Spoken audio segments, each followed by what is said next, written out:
Our reflection today is on Psalm 135.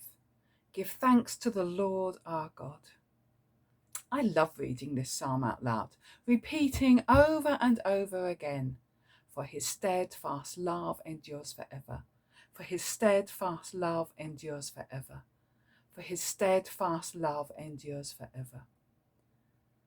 The first 3 times we have this repetition makes sense because it is part of giving thanks to the Lord, giving thanks because he is good, because he is the God of gods, because he is the Lord of lords. We give thanks because God is God, because of who he is. The psalm then moves into telling of the things he has done.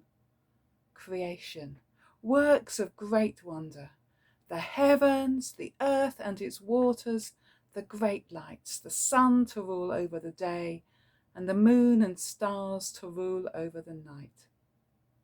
This all makes sense. And of course we give thanks for these things. Then the psalm moves on into the story of the people. They are looking back and seeing where God has been in their lives, in their story. And the story includes how God rescued them from slavery in Egypt and brought them to a place of safety. God is interested in the story. He's interested in their story and ours. He is in their story and he is in ours. But it's not always an easy story to hear.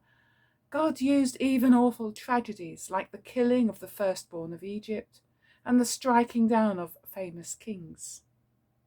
He used even their disobedience, leading them to their time of wandering in the wilderness. God's continuous presence with them. He kept them, preparing the way for them, working things out in their favour. This psalm actually comes just before that dreadful psalm of anguish of their exile. By the rivers of Babylon, there we sat down and there we wept. Our psalm today counterbalances that mood, reminding them of who God is and that God has been with them and is with them and will remain with them in this new part of their story.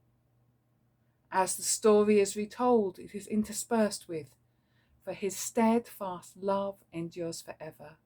For his steadfast love endures forever. For his steadfast love endures forever. This message is pounded into them relentlessly, as it is into us when we read it, especially if we read it out loud.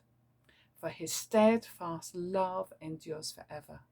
For his steadfast love endures forever. For his steadfast love endures forever. Part of me just wants to abbreviate it and just have that line at the beginning and at the end, and just to tell the story in the middle. But they and we need to be relentlessly reminded that God is relentless in his steadfast love. Relentless in his steadfast love for us, in his steadfast love for me, in his steadfast love for the weak. The way the story is told includes details, the names of the kings, those famous kings that are killed, and God is in the details of our life. His steadfast love is in the details of our lives, in the things that happen to us and around us. He has been in the response to the COVID pandemic. He is working in and through the environmental crisis. His steadfast love is there for us. Oh, give thanks to the God of heaven, for his steadfast love endures forever. For his steadfast love endures forever. For his steadfast love endures forever. Amen. Now you might like to perhaps just try to sit with God now, and in short sentences interspersed with, for his steadfast love endures forever. Give thanks for who God is, for the story of your life, for the story of your community, for the story of your church. For his steadfast love endures forever. For his steadfast love endures forever. For his steadfast love endures forever. Amen.